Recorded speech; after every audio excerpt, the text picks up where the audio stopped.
بسم اللہ الرحمن الرحیم بسم اللہ الرحمن الرحیم الحمد للہ نحمده ونصلي على رسوله الکریم رب اشرح لي صدری ویسر لي امری واحلل عقدۃ من لسانی یفقهوا قولی۔ آج کا جو ہمارا تاریخ اسلام کا سبق ہے اس کا عنوان ہے مکہ میں کافروں کو دین اسلام کو دبا لینے کی کوششیں۔ اس سے پہلے کہ ہم اپنا سبق شروع کریں ہم گزشتہ سبق دہرائیں گے جس کا عنوان تھا دعوت اسلام، اور اس سلسلے میں جناب نبی کریم صلی اللہ علیہ وسلم کو پہنچنے والی تکالیف۔ ہمارا یہ سبق 2 حصوں پر مشتمل تھا جو کہ الحمدللہ مکمل ہوا۔ اب اس سبق کا خلاصہ ہم پڑھنے جا رہے ہیں کہ اس سبق میں ہم نے کیا پڑھا۔ تو اس سبق میں ہم نے دیکھا کہ کفار مکہ کی حضور صلی اللہ علیہ وسلم کو کیسے کیسے پہنچائی گئی تکالیف تھی، جس میں کچھ جسمانی تکالیف بھی تھی، جس میں کچھ زبانی نبی علیہ السلام کے خلاف کی جانے والے باتیں بھی تھی، پھر نبی علیہ السلام کو ذہنی اذیت اور ٹارچر کیے جانے والا بھی حصہ ہم نے پڑھا۔ پھر ہم نے یہ بھی پڑھا کہ الزام و تشنام سازی کس طریقے سے کفار مکہ نبی علیہ السلام کی کیا کرتے تھے، اور ایک مرتبہ ابو طالب کیسے سرداران قریش کے نرغے میں آ گئے جب وہ اپنا ایک سفارتی وفد نبی علیہ السلام کے بارے میں بنا کر لائے، اور ابو طالب کو ہر طریقے سے ضد کر دیا کہ اپنے بھتیجے کو روکے مرنا انجام کی ذمہ داری آپ پر ہوگی، اور ابو طالب کا سرداران قریش کو اس حد تک کنٹرول کر کے رکھ سکے، اور کب وہ مجبور ہوئے تو نبی علیہ السلام کو بلایا، اور جب نبی علیہ السلام کو بلایا تو چچا بھتیجے میں کیا گفتگو ہوئی یہ بھی گزشتہ درس میں ہم نے پڑھا۔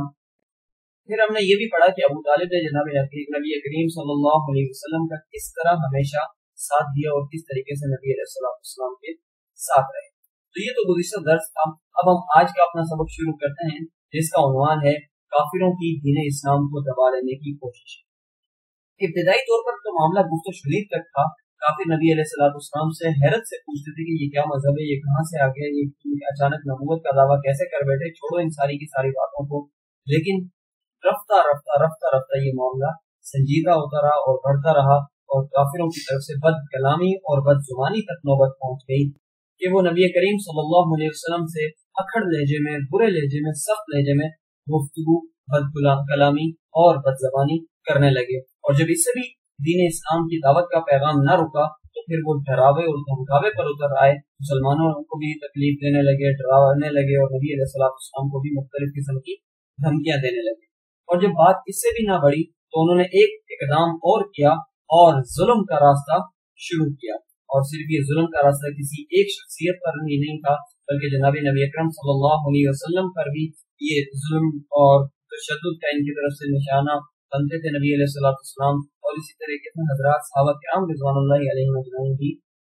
ان کے ظلم و ستم کا شکار ہوا کرتے تھے۔ اسی طریقے سے انہوں نے اذیتیں پہنچانے کا سلسلہ شروع کیا، مختلف طریقے سے جس کا جتنا زور چلتا تھا وہ اذیتیں پہنچایا کرتا تھا، روحانی، جسمانی، ذہنی جسم میں بڑا ٹارچر کیا کرتے تھے۔ پھر اسی سلسلے میں انہوں نے 3 سال پر مشتمل ایک سوشل بائیکاٹ کیا جس میں خاندان رسول صلی اللہ علیہ وسلم سے بالکل دوری اختیار کی۔ انہوں نے اس کی تفصیلات اگلے کسی درس میں انشاءاللہ آ جائیں گی۔ اور جب اس سے بھی معاملہ نہ بڑھا،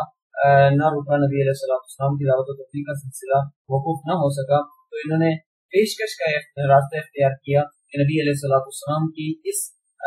جو تحریک ہے اس کا مقصد کیا ہے۔ عموماً جو تحریک کے مقاصد ہوتے ہیں وہ ہم پہلے ہی ان کو پیش کرنے کی کوشش کرتے ہیں کہ اگر ان کا مقصد دولت کمانا ہے تو ہم ان کو دولت دے دیتے ہیں،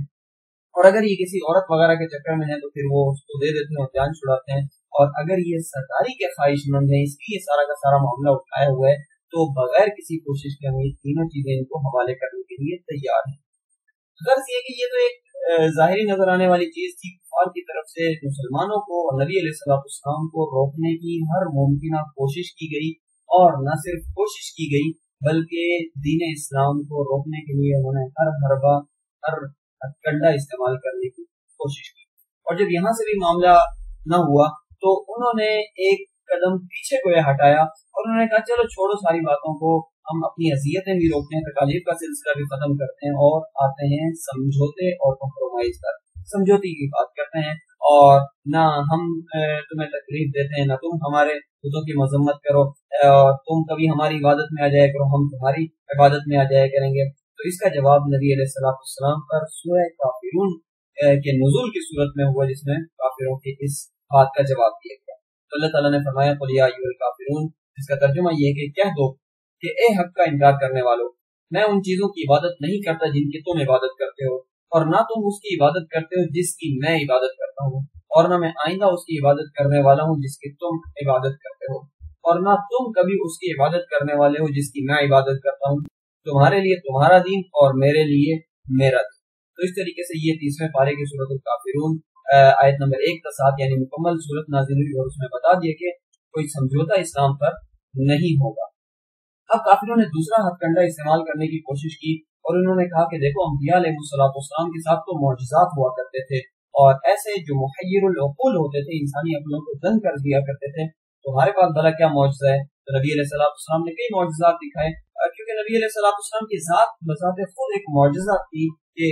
عربوں کے اندر تمام عربوں کی جو رسائل تھے ان سے دور، تمام اوصاف حمیدہ سے متصف جو شخصیت تھی وہ ذات رسول صلی اللہ علیہ وسلم تھی، جو اپنے اندر خود ایک معجزہ تھی، لیکن انہوں نے کسی حصے معجزے کا مطالبہ کیا اور اس پر بھی اکتفا نہیں کیا، بلکہ کہا کہ ہمارا معجزہ جو ہوگا مطلوب وہ ہوگا جو ہم اپنی شرائط کے مطابق مانگیں گے، گویا منہ مانگا معجزہ ہونا چاہیے ہمارا۔ اور انہوں نے یہ کہا کہ آپ کو ہم جادوگر سمجھتے ہیں، اور جادوگر کا جو سحر ہوتا ہے وہ دنیاوی چیزوں پر چل جاتا ہے، آپ ہمیں کوئی ایسی چیز دکھائیں جس سے ہمیں یقین آئے، اور یقین کی صورت یہ ہوگی کہ آپ آسمان پر چاند جو چمک رہا ہے، آج 14ویں کا چاند ہے، مکمل چاند نکلا ہوا ہے، اس پر کوئی معجزہ کر کے دکھائیں، اس کو 2 ٹکڑے کر کے دکھائیں، تو ایسا معجزہ دکھائیں جو بظاہر کوئی اور نہ کر سکے، اور یہ معجزہ ہے شق قمر یعنی چاند کے 2 ٹکڑے ہو جانے کا۔ لہذا اللہ رب العزت نے نبی علیہ السلام کو یہ دیا معجزہ، اور نبی علیہ السلام نے چاند کی طرف اشارہ کیا اور وہ 2 حصوں میں بٹ گیا، اور بالکل واضح دوری پر اچھے خاصے فاصلے پر تھا تاکہ کسی طرح کا اشتباہ وغیرہ نہ رہے۔ اور اسی کے بارے میں قرآن مجید میں اللہ رب العزت کا حکم نازل ہوا، اقتربت الساعة وانشق القمر، قیامت ہو گیا، پہنچ گئی، قیامت قریب ہو گئی اور چاند پھٹ گیا۔ سورۃ لقمان 27ویں پارے کی یہ آیت ہے۔ لیکن کافروں کا مقصد معجزہ دیکھ کر ایمان لانا نہیں تھا، بلکہ کافروں کا مقصد صرف اور صرف ضد عناد تھا۔ انہوں نے تو نبی علیہ السلام کو عاجز کر دینے کے لیے معجزہ مانگا تھا، اپنی شرائط کے مطابق کہ ہم ایسی چیز مانگیں گے کہ جو وہ کر نہیں سکے گا تو ہم جیت جائیں گے، وہ ہار جائے گا۔ لیکن جب نبی علیہ السلام نے ان کو ان کا من چاہا معجزہ دکھا بھی دیا تو اب بھی وہ ایمان نہ لائے، حالانکہ جیسے ہی چاند 2 ٹکڑے ہوا نبی علیہ السلام نے فوراً کہا تھا اب تم کلمہ پڑھو، لیکن انہوں نے اپنے ضد کی وجہ سے، عناد کی وجہ سے، ہٹ درمی کی وجہ سے نہ ایمان قبول کیا۔ تو اللہ رب العزت نے ان کے بارے میں یہ آیات نازل فرمایا جس کا ترجمہ یہ ہے، ان لوگوں کا حال تو یہ ہے کہ اگر وہ کوئی معجزہ دیکھتے ہیں تو اس سے یہ کہتے ہوئے دوری اختیار کرتے ہیں کہ یہ تو ایک مسلسل جادو ہے، اور اس وجہ سے یہ ظاہر سی بات ہے اس معجزے کو ماننے کے بجائے اس طرح کی انہوں نے بات کی، جس کو سورۃ القمر جو اسی واقعہ قمر شق القمر کی پس منظر میں نازل ہوئی تھی، اس میں اللہ رب العزت نے بتا دیا کہ ان کا مقصد صرف ضد اور ڈھیٹ اور انا ہے، یہ ایمان لانے کے لیے معجزات طلب نہیں کرتے۔ اور جب حال اس طرح کا ہو تو اللہ رب العزت انبیاء کے ہاتھ کو بھی مزید معجزے نہیں دکھائے جاتا۔ پھر انہوں نے اپنے ضد اور ہٹ درمی کے اندر آ کر مزید نبی علیہ السلام سے یہ مطالبہ بھی کیا کہ یہ پہاڑوں کو ہٹاؤ، یہ سونا آپ کے ساتھ چلے، اور کافی سارے معجزات انہوں نے مانگے من چاہے، جس کو قرآن مجید کی اسی صورت کے اندر اللہ رب العزت نے یوں تعبیر کیا۔ کفار یہ کہتے ہیں کہ ہم تم پر اس وقت تک ایمان نہیں لائیں گے جب تک تم زمین کو پھاڑ کر ہمارے لیے ایک چشمہ نہ نکال دو، یا پھر تم ہمارے لیے کھجوروں اور انگوروں کا ایک باغ پیدا ہو جائے اور تم اس کے بیچ بیچ میں زمین کو پھاڑ کر نہریں جاری کرو، یا تم جیسے دعوے کرتے ہو آسمان کے ٹکڑے ٹکڑے کر کر اسے ہم پر گرا دو، یا پھر اللہ تعالیٰ کو اور فرشتوں کو ہمارے سامنے لے آؤ، یا پھر تمہارے لیے سونے کا گھر پیدا ہو جائے، یا تم آسمان پر چڑھ جاؤ، اور ہم تمہارے صرف چڑھنے کو بھی اس وقت تک نہیں مانیں گے جب تک تم ہم پر ایسی کتاب نازل نہ کرو جس سے ہم پڑھ سکیں۔ اے پیغمبر کہہ دو کہ سبحان اللہ، میں تو ایک بشر ہوں جسے پیغمبر بنا کر بھیجا گیا ہے، اس سے زیادہ کچھ نہیں۔ لہذا یہ من چاہے معجزات یعنی چشمہ نکالنا، باغ وغیرہ پیدا کرنا، نہریں نکالنا، اور پہاڑوں کو ساتھ چلانا، سونے کا گھر پیدا بنا جانا، یہ ساری کی ساری چیزیں وہ ہیں جو تمہارے ضد اور ہٹ درمی کی علامت ہیں، یہ چیزیں معجزات میں نہیں دکھائی جا سکتی۔ تو اس ان آیات میں اللہ رب العزت نے سورۃ الاسراء، سورہ بنی اسرائیل کی یہ آیات ہیں، آیت نمبر 90 تا 93، 3 آیات، اس میں اللہ رب العزت نے واضح کیا کہ معجزہ جو ہوتا ہے یقین کو مزید پختہ کرنے کے لیے یا جن کا شک وغیرہ ہو اس شک اور تردد کو دور کرنے کے لیے دیا جاتا ہے، کھیل تماشے کے لیے نہیں دیا جاتا۔ اور جب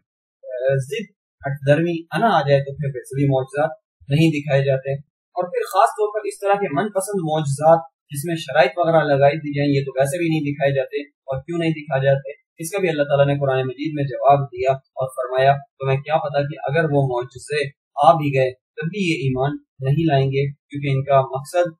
اپنے دل کو اطمینان دینا نہیں بلکہ کھیل تماشا کرنا ہے۔ یہ سورۃ الانعام 7واں پارہ ہے، اس کی آیت نمبر 109 میں اللہ رب العزت نے جواب دیا۔ تو اس طریقے سے جہالت اور کفر گویا دونوں ایک ہی چیزیں ہیں،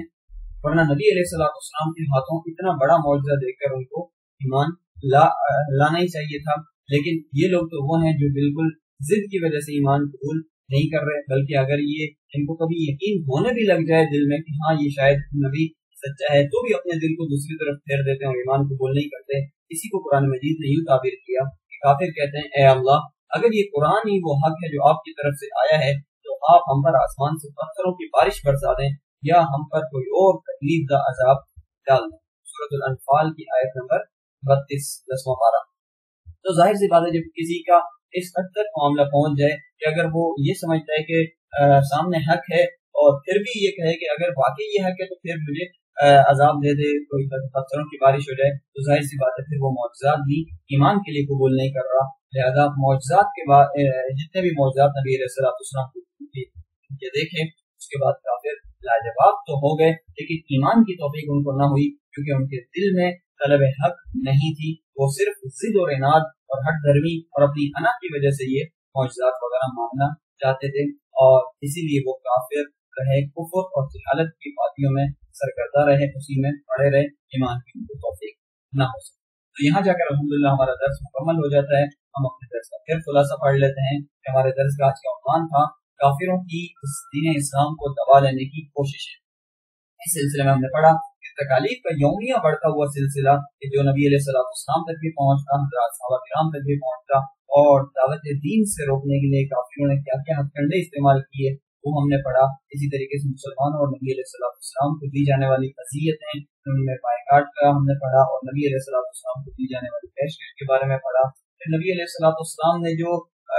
کافروں نے کہا تھا کہ اسلام پر سمجھوتا کر لیں کہ کبھی آپ ہماری عبادت میں شریک ہوا کریں کبھی ہم ہوا کریں گے، اس کے بارے میں پڑھا۔ پھر ان کے من چاہے معجزات کا مطالبہ ہم نے پڑھا کہ کافروں نے کس کس طرح کے معجزات مانگے تھے۔ پھر شق قمر اور دیگر من چاہے معجزات کے بارے میں ہماری بات ہوئی، اور اس کے بعد ہم نے دیکھا کہ وہ اپنی ضد اور عناد کی وجہ سے اسلام قبول نہ کر سکے۔ تو اس طریقے سے یہاں جا کر الحمدللہ ہمارا درس مکمل ہو گیا۔ اگلے درس تک کی اجازت دیجیے۔ جزاکم اللہ خیرا۔ سبحانک اللہم و بحمدک، اشہد ان لا الہ الا انت، استغفرک و اتوب الیک۔